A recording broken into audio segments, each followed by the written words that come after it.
Takes a second. Alrighty. Okay, looks like it's going. Hello, everyone. I can see that we already have a few comments, and Monty, as usual, you kill me. You're killing me with these comments. The Taryn Defense Squad. Hello, everyone. For those of you that don't know me, I'm Rachel. Welcome to my channel. Welcome to this amazing Folk of the Air read along. I am so excited to talk about this series with you all. Yes, hello. So why don't we just kind of go around and introduce ourselves, maybe give some general thoughts about the book. So Melissa, you want to start?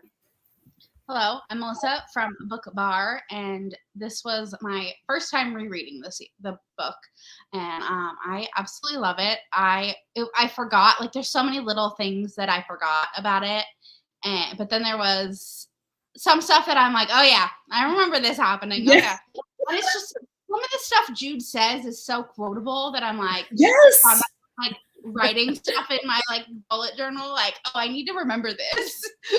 Yes. Absolutely. Hello, everyone. So Christy, what about you? Okay, so hi, I'm Christy, and my channel and Instagram and all that is Christy Reads a Lot. And this was my first time reading this series at all, and I really enjoyed it and got sucked in and might have already binged the whole thing, but it's fine. But I loved it. Like, I knew nothing about this going in. I didn't know characters. Like, I only knew it was about Faye, and like that was it. So it was all new to me, and I was just like pulled in from the start. Awesome. Christy, do you read a lot of fantasy? Fantasy romance I do. Okay. And I used to read fantasy a lot, like when I was younger. Yeah. But not recently. Yeah. I love it. Yeah, I mean, I'm not surprised at all that you binged this series, because I know that you binge series a lot, and I just knew. I was like, I think this is gonna really hook Christy, and and sure enough, you did. But yep. For me, so Melissa, did you say you reread this for the first time or read it for the first time? Reread it. Reread it for the first time. Okay. Okay, Monty. I can't. But this was my first time rereading this series. So I read this for the first time in I think 2020, and I didn't expect to love the series as much as I do.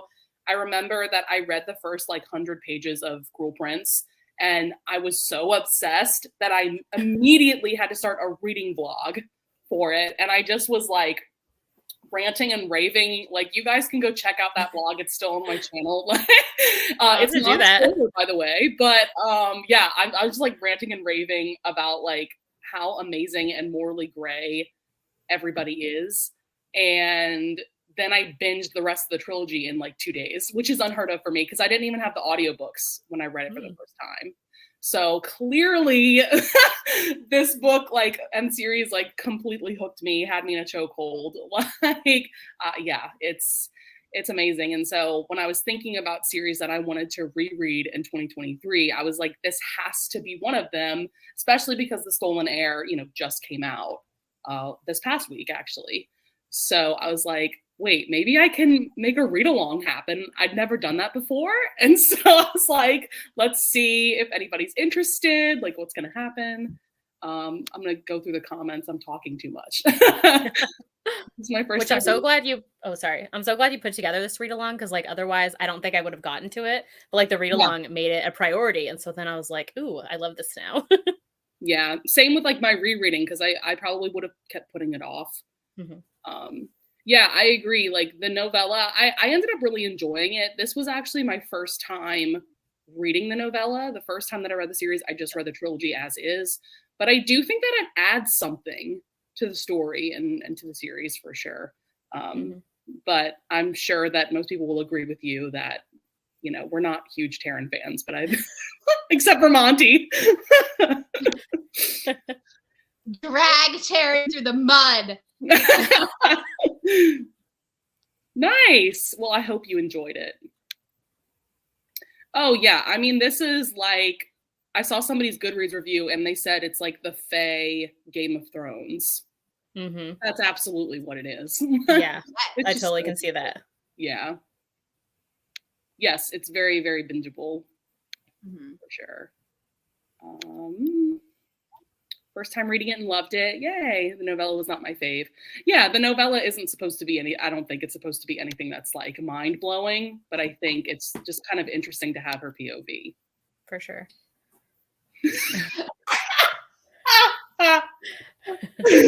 Just that girl.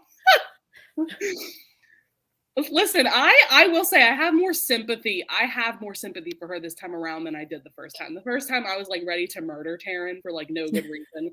And then like this time around I'm like, you know what? I can see her motivation and I feel like she's just trying to survive in the only way she knows how, you know. Which that's what they're all doing. Like, Hi. Hi. Hello. It's all good. How are you? I'm good. How are y'all?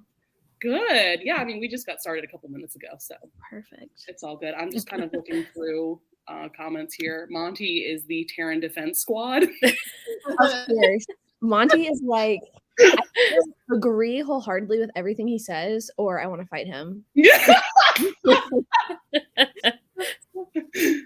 Oh man, I can't. I mean, yeah, fair enough. Fair enough. Like, Fair. It's not like Jude ever really showed much interest in like being close to Taryn, in my opinion. Like, I think it's especially evident in The Cruel Princess. She doesn't give a fuck. Like, no, yeah, absolutely not. Like, and what I was saying is that like I have more sympathy for her this time around. Because I get it. Like, everybody's just trying to survive in this really fucked up world the only way that they know how. Yeah. And Yeah. I feel like, I guess I didn't really realize until reading it this time around that, like, she was, like, looking for love and, like, respect that. Like, I like to think in my heart that I'm Jude, but I'm very much a Taryn, so. I love that we're already having, like, the Taryn discourse. Oh man. So I kind of made a structure for this discussion. I have like very basic like topics that we can talk about, and then we can also just talk about the characters in general, just so that I have something to fall back on instead of just trying to talk about this. Right. Just like at one time. Gush fest. Yeah. So I just thought we would like start at the beginning, you know? This is probably one of the most intense and like iconic beginnings to a series ever. Like, absolutely insane. And even rereading it, I was like, whoa. Like, you just get thrown in, you know? Yeah. I Definitely. kind of forgot. I didn't forget that this was the beginning, but I guess I forgot how much I love this sort of like trope, if you will. I just read The Serpent and the Wings of Night. It's like a KU fantasy romance, and it has a very similar opening where I don't think he kills her family, but he is kind of like responsible for killing this girl's family, and he takes the girl in and ends up caring for her, loving for her, treating her like a daughter. That is so compelling to me because it's like you have hate and love for this person who like raises you but also has done horrible things to you.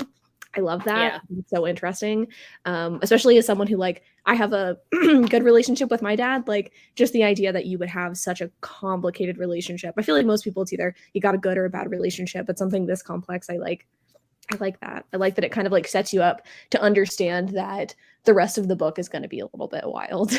Oh yeah. Yeah, for sure. You get like thrown into the fire.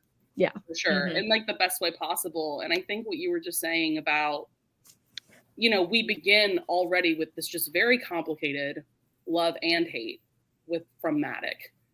And all three of them, you know, obviously not just Jude having a complicated relationship with him, but the three of them they all have a very different relationship with him. You know, if we're thinking about Jude versus Taryn versus Vivi, it's all like very different. And one quote that will always stick out to me the most in this book is when Jude says something like, I loved him, but it wasn't a comfortable kind of love. Yeah. Like, that's so, I mean, there's so many compelling quotes in this. Like literally this entire book is just underlined. Yeah.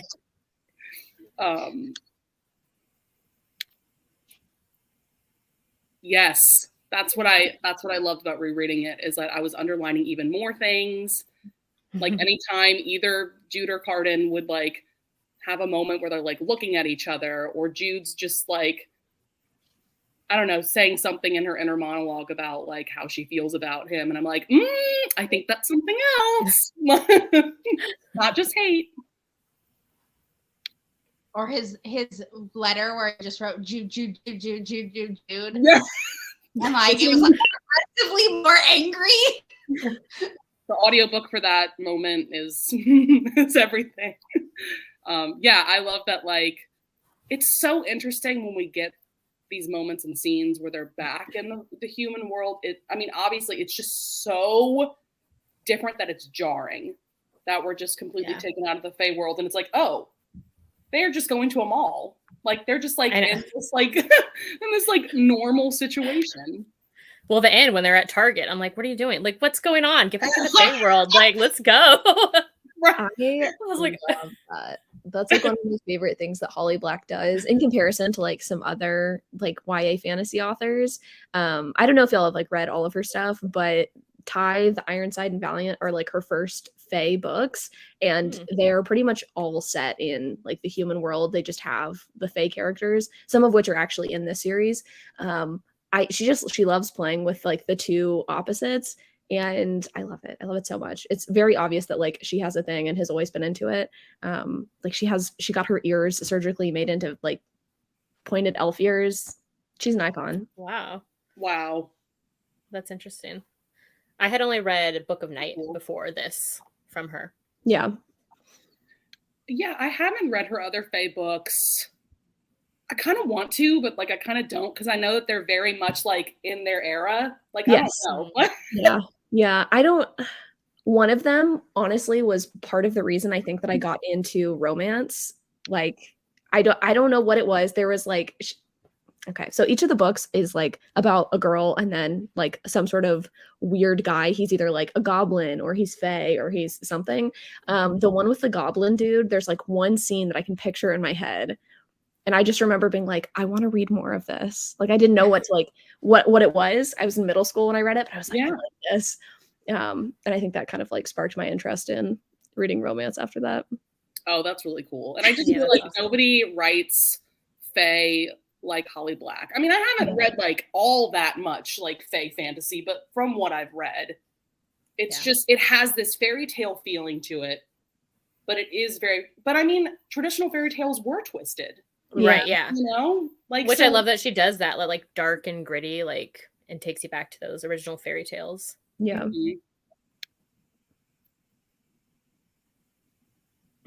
That's cool. I wonder, does she live there? I don't know where she lives, but I think she lives like in that general vicinity. Maybe. Yeah, she does. I mean, she really brings these. Yeah, that's the thing, is that sometimes when I'm reading fantasy, sometimes it's hard for me to like really bring the setting to life in my mind, you know, depending on who's writing it. And with Holly Black, like, it's just so vivid to me. And I mean, the map is really beautiful too, and that helps as well. But like, it just like, it really feels like you're there, you know? Oh, she lives in Massachusetts. Cool. So, let's see. Next up, I just like had a very broad, like, because this takes up like the whole like first chunk of the book, is Jude versus Cardan and his posse, and like when they're in lessons with them and the shit that goes down between the two sides. Bonkers. Well, like Jude, she doesn't really have any friends, right? Like he has all of these friends, but like she's kind of on the outside like the whole time. Well, I think that's what makes it interesting, is that he doesn't really have friends either, right? No, like, he's just in leagues with these people, and I think he like sees a lot of himself in her, and is almost jealous of the way that she is. She doesn't give a shit. Like she's like, I don't want to live like y'all, and he is so jealous of that. I love the dichotomy there. Yeah. Yeah, because it's like they're just kind of his followers. He's just kind of observing them and entertained by like their antics because like he's bored, you know, and he just needs some form of entertainment, and they definitely bring that. And so God, like the dynamic between like Jude and Cardan from the get-go is just like so fascinating. Yeah.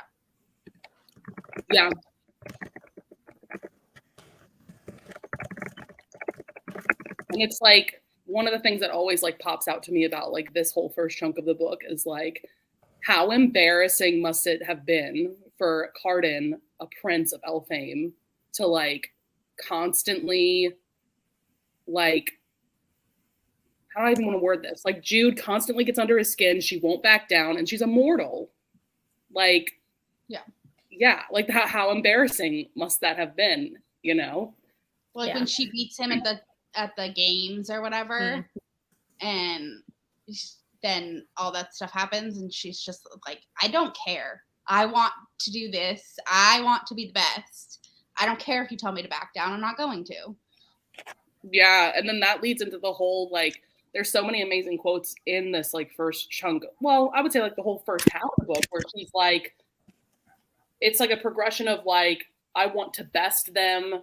And like, there's different versions of that. And then we get to, if I can't be better than them, I'll be so much worse. Like, what iconic like character development. Like she's trying to fit in and she wants this world so bad. And like, I don't even know how to describe it. It's like this development of like the person she's becoming to try to truly belong in this world. Well, instead of like backing down from them, like kind of, because they seem kind of like the mean group, like at first when you first meet them, like they're just going to bully her. And like typically like the mortal girl would like be like, oh my God, like they're so scary or whatever. But instead she's like, oh, you guys want to play? Like I'll play too. Like, let's go, you know? So that's something about her character, like seeing her, like she's willing to do whatever it takes as well to like, you know, prove to them she doesn't care. And like, as much as we, as all of us pretty much love to like diss Taryn, like, being real though, if I was living in that world, I would take more of like her way of trying to survive. Like, let's keep the peace. Let's like, you know, let's not fight these fey noble people and, you know, screaming into his pillow. Absolutely. The only fanfic I've read was the one that Chandler, you posted on one of your Goodreads. Just like the only like fanfic I've read for really anything ever lately has been this one. And God, it's been a while. I forgot about that. I need to go back and read that one. But I feel like that one was well done. It's so good. Yeah, you linked it in one of your reviews. I can't remember which book it was, but yeah. That's the only one. I hope it's still up too, because I know it was like on Tumblr or something. I'm gonna go and look. I think it was. Because we need to know, because that is quality fanfic for sure. This is my mom. Hi, Mom. Love it. Yeah. God, what was I gonna say though? I was like on a train of thought and I derailed. But dang it, I forgot. I hate when that happens. But yeah, like I don't know. It's just like such an interesting, such an interesting dynamic between like, because we're starting, like you guys said, like it's like schoolyard bullying, and like how it like progresses into something like way more sinister, kind of out of nowhere, like that whole scene with like the apple, and like Valerian's gonna freaking kill her. Like what? Like it just like escalates so fast. Like Jesus. So, I mean, we can just move on to the next chunk because this all just kind of flows into the next thing. So we have like the tournament is kind of like sandwiched in between all of this like bullying and like going back and forth. And then like right after the tournament is when Dane shows up. So I had completely forgotten about the tournament. I was like, wait, what's happening? Like, what is she preparing for? But I love like, yeah, I love that scene. We already brought it up where she's like she like goes for it when fighting against like Cardan and his friends like during this tournament. Again, just like another iconic moment. I think for me, like reading it this third time around, I don't want to say I was bored at the beginning of this book, but I wasn't like that invested, which surprised me. But this came around, and then like Jude's big declaration that she's going to be like so much worse. That got me. I was like, okay, I'm in this. I'm ready to reread this. I think this to me was like the inciting incident. Like this is what's going to actually cause her and Cardan to like not compete, but like yeah, and like we were saying, like it starts off very juvenile, like this bullying, the pranks back and forth, and I'm entertained by that. But definitely, like when this part of the book comes around, it's like, okay, like things are getting real now. Like there's actually a way for Jude to get any kind of power. We know that's the only reason why she makes this deal with Dane to become a spy for him. Like she has a real path to making a life for herself. And it's so interesting. Like he just shows up. I'm trying to remember like why does he offer her like being a spy? I think it's because like she's a human and he like was impressed by her in the tournament, right? And he was like, well, you can lie and like you'd be a really good spy. Yeah. And then like the whole thing of it always gets me every time he puts like, what is it, like the gesh on her or however it's pronounced. He's like, you like nobody can put enchantments on you except me. And I was like, oh great. Like, of course there's like, I don't even know how to word it, but of course there's like, it can't be too easy for her. Right. Well, that's because isn't that after like the king decides he's gonna like abdicate his throne, and so it's kind of like a power play for all of them. So that's why isn't that why he grabs Jude to like work on his side, so to speak? Yeah. Is that before the tournament? Yeah, I think before the tournament is when there's like a ball, and I think it's like kind of like, I guess officially announced that he's going to abdicate, but like maybe it just hasn't been officially announced like who's going to take the throne, because I think people just like assume that it's going to be Dane. Like I don't think that I don't remember actually, but yeah. Well, I wonder if Dane like if Dane knew that Madoc was like betraying him and working with Bealkin, and that's why he wanted Jude to be with him, to be like, oh, you can work both sides. Yeah, because I mean, I feel like Madoc and Bealkin weren't really all that secretive about working with each other. Like, I don't know. Like, I'm sure Dane was aware of what was going on. Sorry. Well, like in part 2 of this book, like then it's revealed like that Prince Dane, has connections with or is the whatever father of Oak. So like he knows that, Jude is over there with them. Like maybe that's why he was playing into her as well, or trying to use her. Yeah. Yeah, that's a good point. But yeah, I love the 3 spies that we meet. Like this is another interesting direction for the book. We've got these like very like interesting characters that come into play. We've got what is it, the ghost, the bomb, the roach, and the roach. Yeah. And like they just take her to their lair, and it's just like almost like comic relief, like these 3, as like ruthless as these characters are, but like I don't know, they're just like these 3 people are so like different from like everybody else, because most of the other people that we're following are like nobility, and then you have like these spies. Well, when we first meet those spies, I was like, are we supposed to know who these people are? Like, is this a code name situation? Like, is it going to be revealed who they are? Like, what is going on with the ghost name, Oh yeah. Yeah, and so like it's really cool then seeing her become this spy, and then we get the whole scene where she goes to Bealkin's home, which is also Cardan's home. And she finds that note about, what is it, like blusher mushroom? Yeah. And it's like worded in a way, like I will say that the first time, actually both times that I read this book, this got a little bit confusing to me, of like how Jude was making these connections just from this note of like that it must have come from Queen Orla. Dane knows that it came from Orla. Dane tells her. Oh, okay. Because she copied it, and he could tell her handwriting and said, "Oh, he's been working with Queen Orla." Okay. And then I think I was a little confused too of like how she made the connection that it must have been Balekin who poisoned Loriope.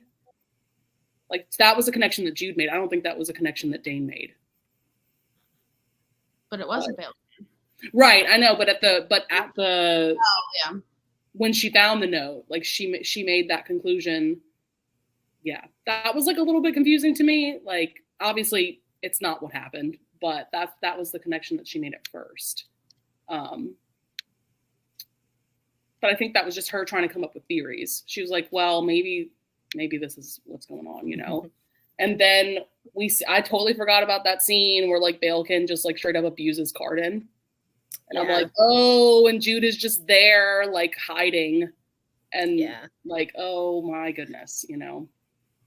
And then that's like, we already kind of talked about this a little bit, but that's when she finds the page with her name written over and over and over. And I laugh every time I read the sentence, like after that, like she reads the page and she's like, he must really hate me. I'm like, no, girl, that's not hate. That's obsession. Like,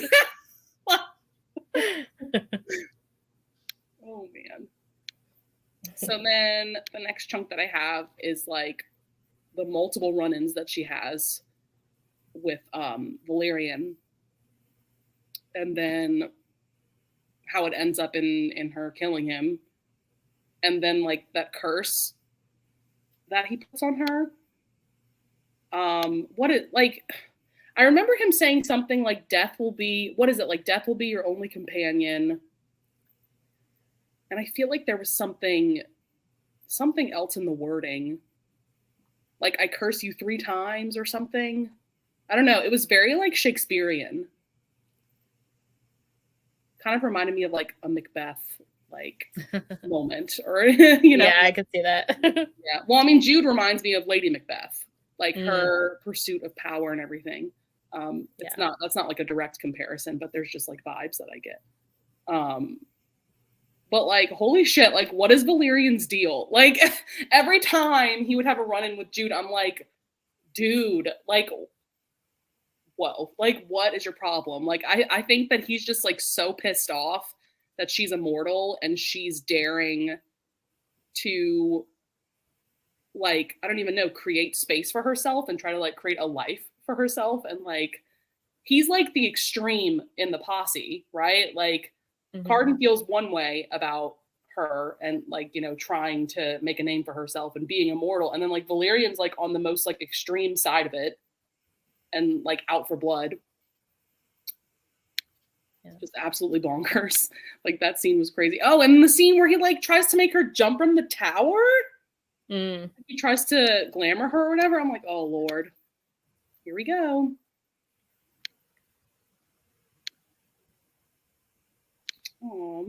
So then like, I mean, this is probably the most iconic scene, except the ending is iconic too. But we've got like this whole situation. Wow. And even rereading this scene, I was still like shocked in a way. Like, even though I knew like basically what was going to happen, this is like the Game of Thrones shit right here. Like, oh my God. Just like absolutely insane. Like, I don't think I've ever read a scene like this in like any other book. Like, I nothing like immediately comes to mind, you know? I think that's why this book like kind of has a lasting impact. Like, obviously Jude Cardan, like, I get it, the ship's amazing, but for me this book has such good readability because you can go back and get something new from it every time. Like, all of the machinations, like the first time you read it you're like, oh my God, like how did Jude figure all this stuff out? Like, how did she do it? And then you go back and read it and like things are revealed to you after having known that, which is so good. One of my like pet peeves about books is when they try to like pull stuff like this off and then it makes no sense. Like there's no lead up to it. But in this book, like everything is perfect. It's flawless. Yeah, absolutely. And like this time rereading it, I was picking up more like little things. Like I remember there was a moment where Jude just kind of like observed that Madoc mentioned something about moving his knights like towards the dais or something. Like this is like way before.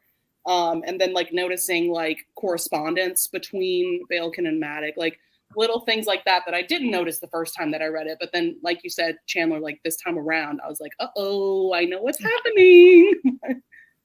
Yeah, Christy, did you see that coming? No.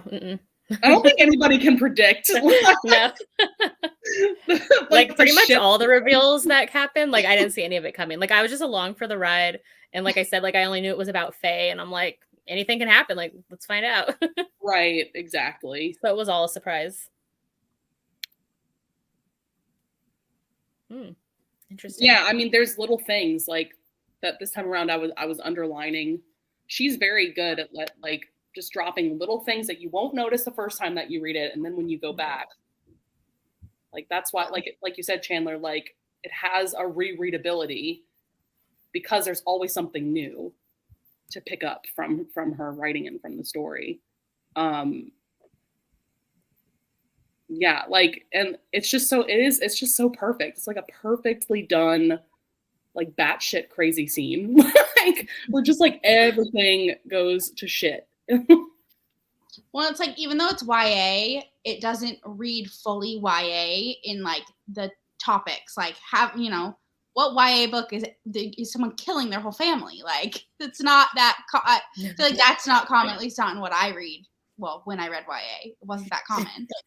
Yeah, I feel like it's almost new adult because like I wouldn't suggest this series to like a 12-year-old to read. Like there's a lot of like pretty mature things going on and like being, yeah, it is very gritty, Erica. Yeah, it goes there for sure. And like maybe we should have known because it begins that way. Like of course it was going to get even more like crazy and fucked up as the book goes along, you know.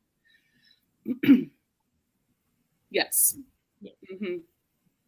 That's what I love about her writing of this series and just of this world in general. And so, yeah, basically all of his siblings end up dead.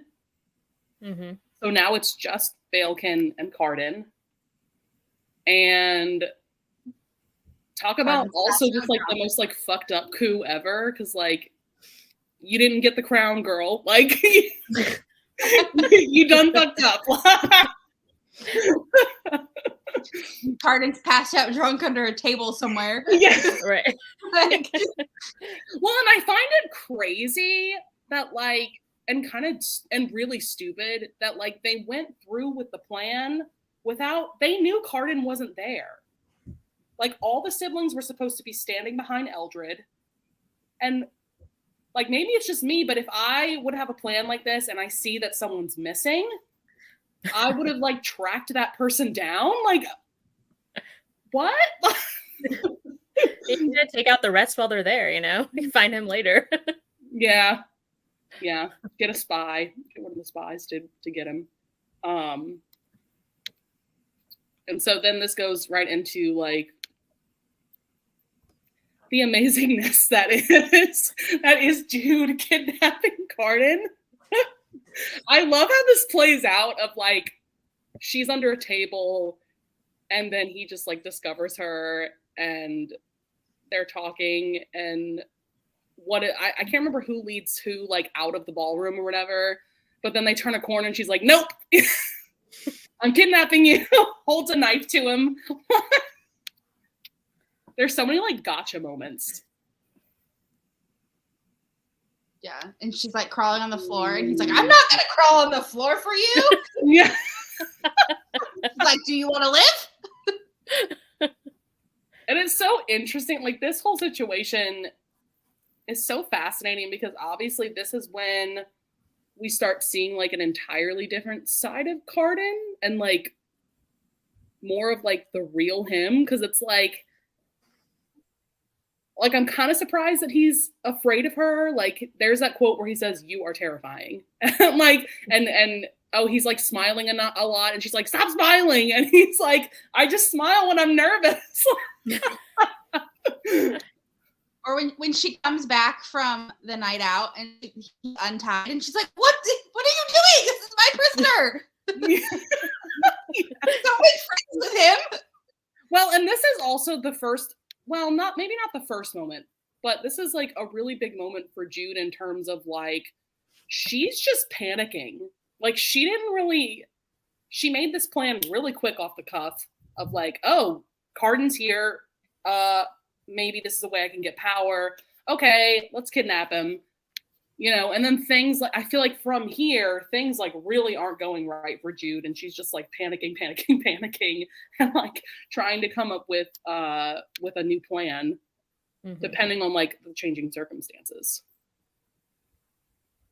Oh yeah. Like Jude is one of my like top 3 favorite characters ever. Agreed.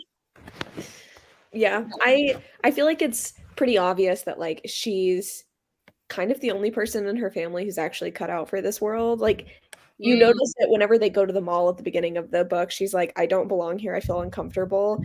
And like her sisters have varying levels of comfort in the human world, and I think that like obviously parallels how they feel in the Fae world. Yeah, she has to like think on her feet a ton, but she's also been taught to do that by her surrogate father. And the way that she like uses his plans and stuff against him because she knows him. Oh yeah, and that comes into play even more and more later into the series, and it's just like so perfect. Poisoning herself. Yeah. I forgot that was a thing in this book. Me too. Have y'all read Three Dark Crowns? Yeah, that's a thing. The vibes of that, yeah. What? Actually, going back a little bit, because I know Dane is the one that suggests it. Is it just something that he generally wants his spies to be able to do, like withstand poison, or was there did he give her a specific reason? Because it's really not until later, until it's something that she comes up with that uses that skill. So I'm wondering if that was just like a general thing that Dane was like, "You should do this." Okay, thanks. They told her to look it up. Yeah. And then the fairy fruit thing happened where Valerian shoved an apple in her mouth, and she was like, "All right, now I'm gonna start doing this, so they can't do this." Oh yeah, right. Yeah, that is such a fascinating moment, like Chandler, like you said, of Jude just feeling like uncomfortable in the human world at some point, whereas like Taryn, I feel like, is someone who in some ways is more adaptable to like any kind of situation she's in. Whereas like Jude, when she's uncomfortable, she's like, "Uh-oh, what?" Because like then we see later, that with Cardan, she's like trying to like drum up support. And she doesn't know what she's doing. And she's like, "Oh shit." Like, I'm good at like the ruthless stuff, but when it comes to like schmoozing people and like the court, machinations and like all that stuff, she's like, "Oh, I really am out of my element." Yeah. Yeah. Removing yet another weakness. And yeah, there's just like the iconic moment of like she's holding the knife up to his throat and then they kiss. And then I completely forgot that there was like any romantic development at all in this first book. I thought that came later into book 2. And so I was like, "Oh, what happened in this book?"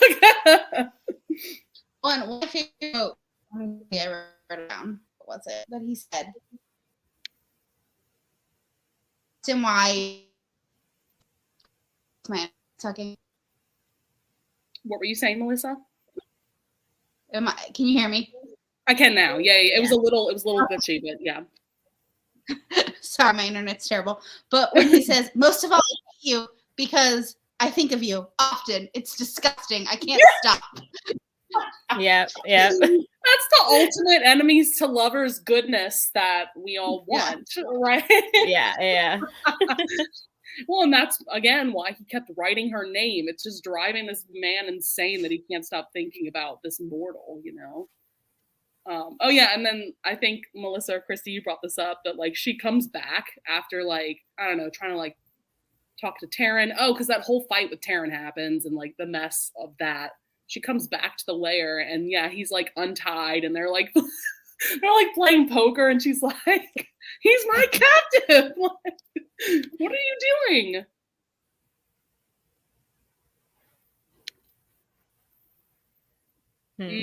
Yeah. Yeah, I'd like to think that I really remembered it, and then clearly I didn't. When I started this reread, I was like, oh, wait. I forgot a lot. Yeah, there were points where I was like, I don't know if I'm going to reread it or if I'm just going to go into it. And then I was like, no, I should reread it. And I'm like, I'm glad I reread it because there was stuff I forgot. Well, and it's so detailed. And, like, Holly Black, like, in this series in general, is one of the most, like, intentional books and series that I've ever read. Like, I feel like every word and every sentence has, like, a very clear intention, you know? And it's, like, all so important. There's no, to me, there's just, like, no filler. There's no moments where, like, I'm bored. Like, everything is important to the development of, like, the next big event, or, you know, the next part of the book.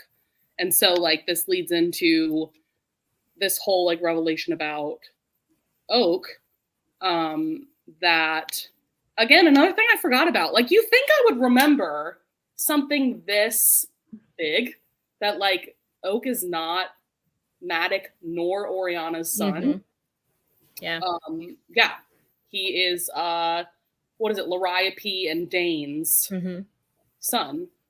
And so now, we have someone else in the royal bloodline,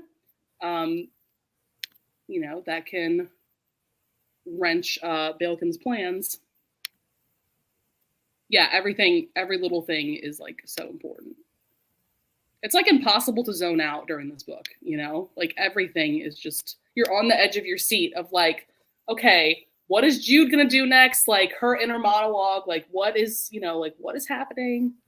And so we started talking about this a little bit, but then, like, this kind of all goes into Cardan making his oath. I find this very interesting, that he would make an oath to a mortal.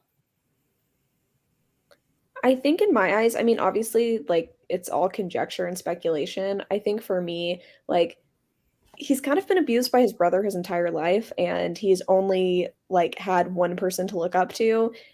And he doesn't want that person to be someone to look up to, right? Like, he's just blindly following him, just trying to kind of, like, just stay under the radar. I think for him, like, this presented an interesting opportunity to, like, actually do something for himself. And he's drawn to her, right? So, like, why not? He has nothing else to do. Why not? Yeah, and it's like he's got nothing else to lose, and, like, obviously he, at the end of the day, he doesn't want Baelkin to be king either. Yeah, it's just, like, interesting. It's like how the tables have turned. Like, now Jude is the one, like, but Jude is always, like, the one in power in a lot of different ways. But, like, now she's the one, like, calling the shots in a really big way. Now these two are collaborating, and, you know, that he makes that oath, which I feel like this is a very, like, Fae thing to say. What, like, year and a day? Isn't that, like, a very Fae saying or something like that? And so then, yeah, like, they go to the camp of, like, all of these other, like, Fae courts. And Jude's like, I really don't know what I'm doing, like, when it comes to, like, talking to these Fae nobles. They all have a very different way of, like, speaking and making deals with each other. And so it's actually really cool to see Cardan have more of an active role than I think he's ever had in the book, where he's, like, giving her this advice, like, telling her how these different courts work. Like, he knows all the tea. Like, he's actually, like, a very good asset to have, you know? Yeah, like, this is just such a fascinating scene, because once again, we've got Jude, who's, like, kind of out of her depth. I think she's still panicking a bit because she's like, I really need this to go my way. And how can I do that? How can one person do that, you know?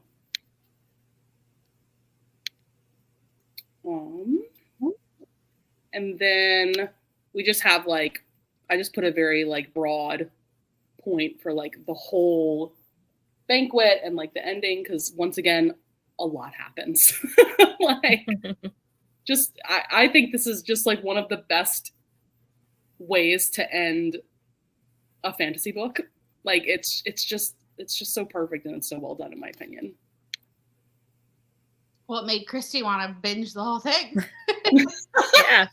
I mean, I'm in. In for the long haul. Yep. Yeah. I love that, like, this is where Madoc kind of realizes, like, oh, I might have trained her too well. Might have done too good of a job with this one. Yeah. Very true. Like, once again, we've got an iconic moment where, like, both Jude and Cardan show up to the banquet, like, arm in arm. This reminds me of, like, a TV show or a movie. I don't know what, and it's driving me nuts that I can't think of what movie this is, where, like, these two major characters, like, team up and they show up together at, like, this big event, and everybody's like, what the fuck? Like, why is she on his arm? Like, you know? And, like, it's also interesting because this is also a scene where we see that, like, Cardan has a lot more power than I think he's ever had in the book or in his life, because now, like, Balekin needs him. And as pissed off as Balekin is at him, he's like, I can't do anything because I need him to crown me. Like, you know. Yeah, and Cardan's like, this can wait till after dinner. Like, doesn't need to happen right now. Like, right. Let's enjoy ourselves. And Balekin's like, well, I can't say no. Like, I got no other option. Yeah. Yeah. This is, again, another just iconic Jude moment. The way that this scene plays out, it very much, I feel like, kind of mirrors the coronation ball in a way. Of how, you know, they're trying to get the crown, and then what is it? Doesn't the ghost like accidentally give it to Taryn? He like throws it and Taryn catches it, and then they're like, oh shit, what is Taryn gonna do? Like, give me the crown, Taryn. Like, you know. And then, like, I feel like this scene kind of, it plays out in slow-mo in my mind.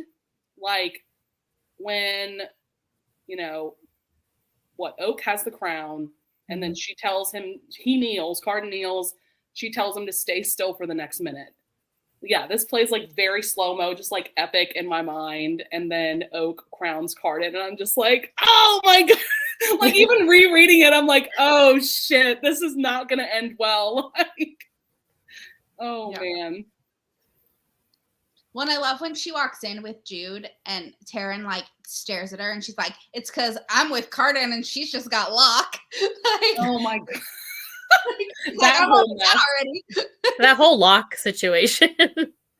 Yeah, I have like a tab about them later, but I'm like, oh Lord, that whole just straight up mess. Straight up. Oh man. Yeah, like, oh, this is just such an amazing ending. Because yeah, now he's crowned the king. And then you can just like feel the hatred that Cardan has for Jude for making him do this. Yeah. But then once again, at the very end, the tables turn again, and he's like, well, you got what you wanted. You schemed. I'm now the king, but I'm not going to do shit. So, so good luck, you know, and, you know, like. When they named her the queen, that was her nickname. I forgot about that.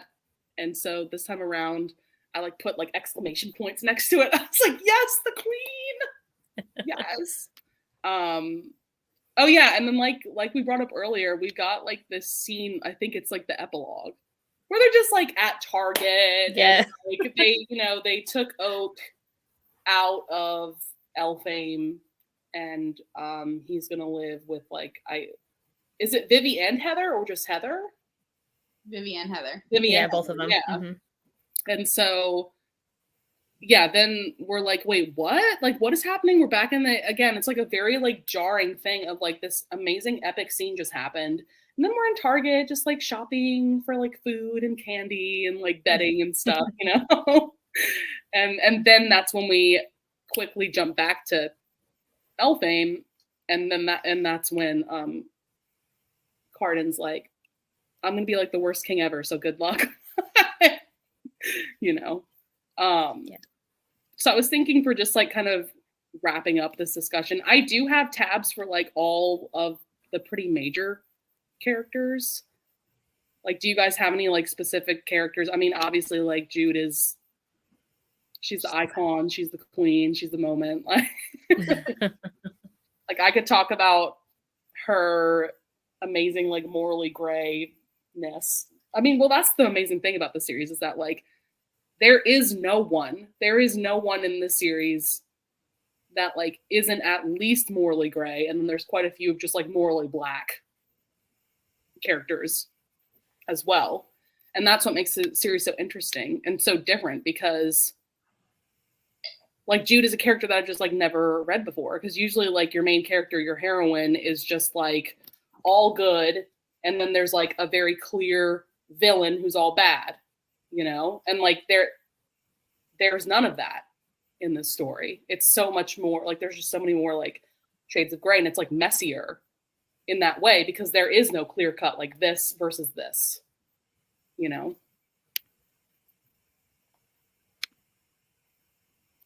Yeah. It's really cool. Very, very well done for sure. I did want to bring up, you know, I have like a slide for like Taryn and Locke, because we didn't get to talk to them when I was just kind of like, you know, going through the plot. So I brought this up earlier. Like, I definitely have a bit more sympathy for Taryn this time around than I did the first time.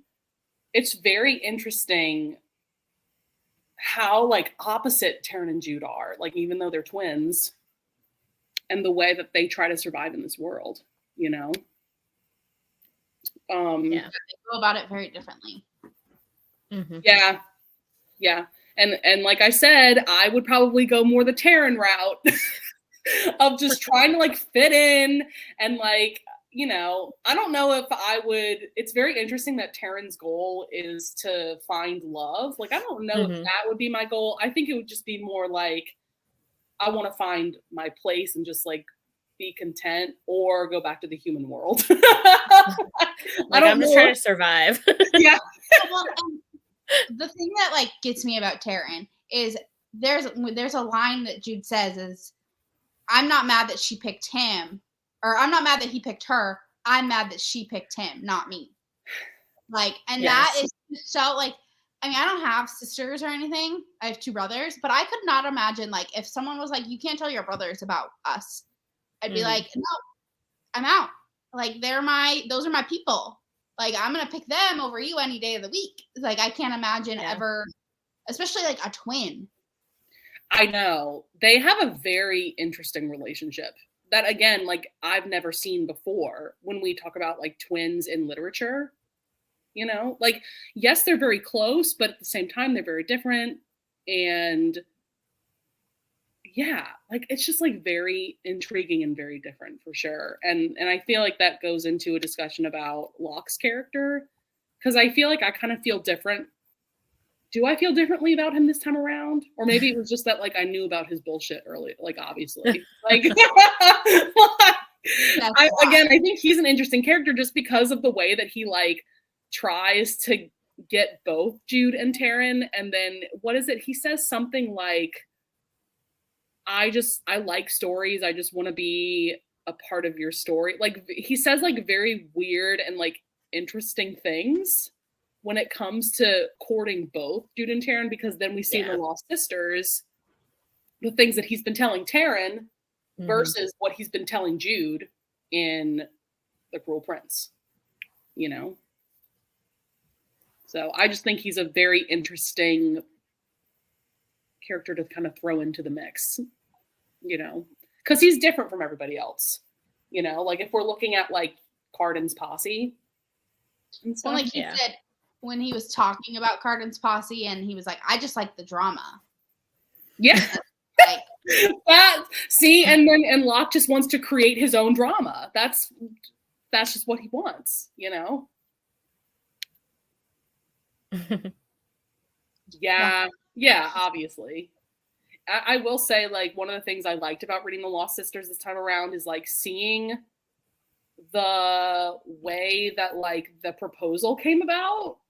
Like, I didn't expect it to be, like, Taryn making this deal, kind of like how Jude makes deals with so many people, you know, including Cardan. I expected it to just be, like, Taryn falling in love with Locke, and for some reason Locke proposes, but it's more of like, okay, you're gonna propose, and like this is why, and then Locke is like, okay, but I have 3, what is it? He says something like, I have 3 stipulations or whatever. So it's interesting that, like, as sneaky as Locke is, he's also like very open about his deception and about like his viewpoint, because he straight up tells Taryn, you know, that like we don't love like humans do. Yeah. Like we can get married, whatever, like keep it a secret, whatever. But like, he's like, I'm just keeping it 100. I'm keeping it real. Like this is not going to be what you think it's going to be. Yeah. You know, and I find it interesting that he's so open and honest about it, you know? And then I just put a tab for Madoc just because, again, I think that that's just such a fascinating relationship that he has with all 3 of the sisters. And there are moments where like I find myself almost liking Madoc, you know, because at the end of the day, like he could have just like completely abandoned Taryn and Jude and just like stolen Vivi.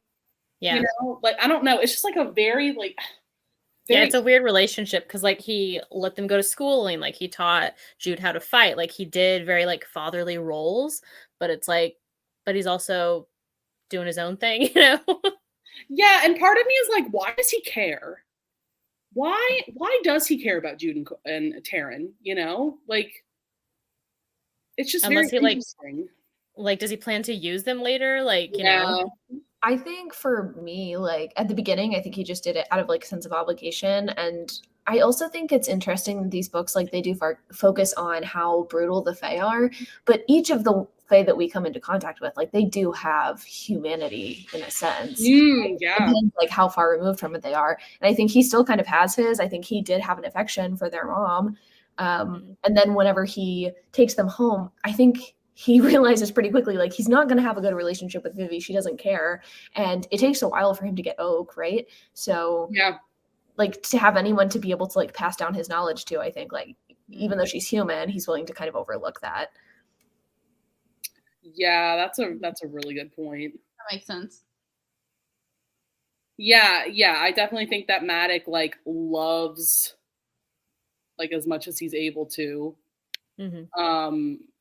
Yeah, it's just, again, it's a relationship that I don't think I've ever read about in like any other book, whether it be fantasy or otherwise. And like Chandler said, when he realized that like Vivi was never gonna want to have a relationship with him.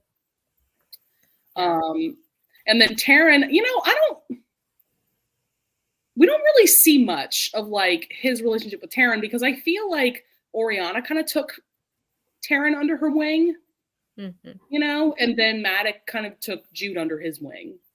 So it's kind of like a bit of a divided family in that way. But I just wanted to bring Madoc up just because, like, he's going to be very interesting in the coming books, you know. So there's going to be a lot more to talk about, you know, for sure. Yeah. In that book. And then is there anything more we wanted to say about like the Lost Sisters? I think we kind of brought up what we needed to. Like I said, this was the first time that I was reading the Lost Sisters. I didn't read this novella the first time that I read the series, so it was actually like interesting to get that POV and how like Taryn was comparing her life to fairy tales, you know. Yeah.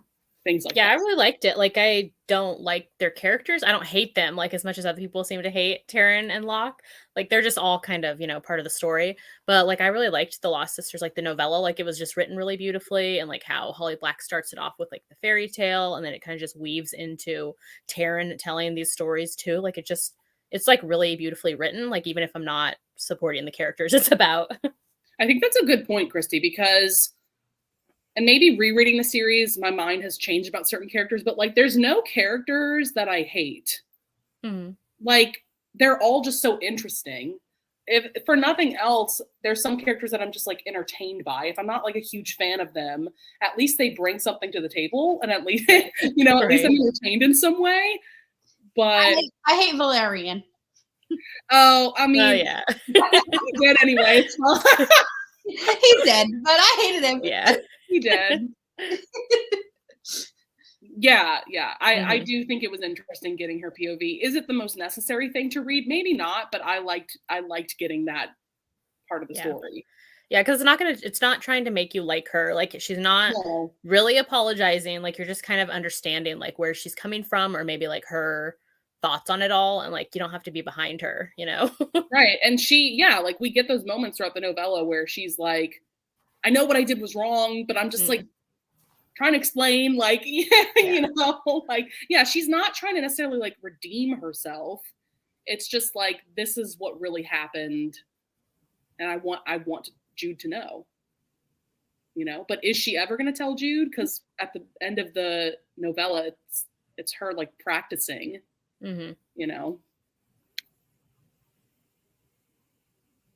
Oh yeah, absolutely. Yeah. Is there anything else you guys wanted to bring up? I'm just looking through like these banners that I made, but yeah, I mean, I think there's just going to be more and more to talk about in future books in terms of like the character development, and obviously like plots and things like that. But I do want to point out to you guys that are watching, you may be aware or not, but so book 2, The Wicked King, we have a live show, same time and place. So it's going to be next Saturday, January 14th at 7 p.m. Central Time. So it's just going to be for the one book. There's no novella that you need to read as well.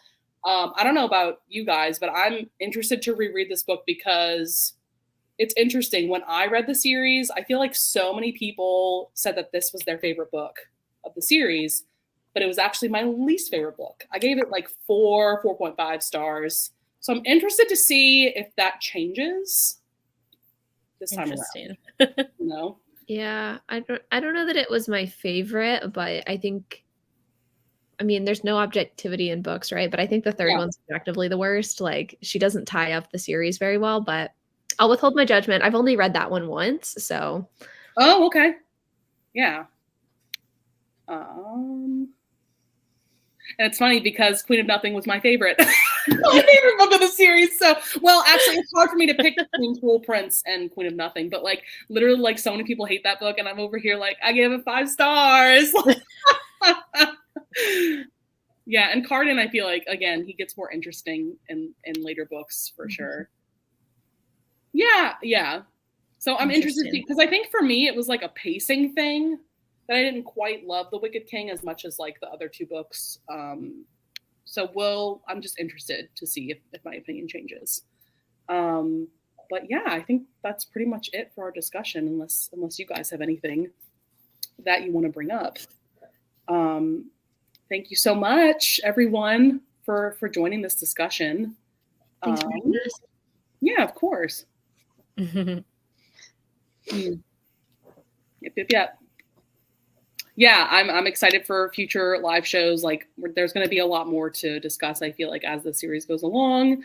And I'm very intrigued now. Like, now that we have a new book to look forward to, The Stolen Heir came out this past Tuesday. So as I'm rereading the series, I'm sure you guys that are also rereading the series are like coming up with theories and like ideas of what you think is going to happen in that new book as well. So that's just something I wanted to kind of like point out to you guys that are especially like the rereaders. But even if you're reading it for the first time, you can come up with theories and stuff too. But yeah, thank you guys so much for joining us. Thank you so much, Christy, Melissa, and Chandler, for joining me and being co-hosts. This is such a fun read along, just such a fun series. Mm-hmm. You know. Yeah, I'm so glad you put it together. Mm-hmm. Of course, yeah.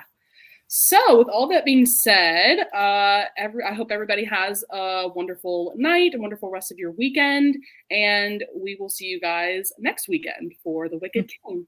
All right, bye, everyone.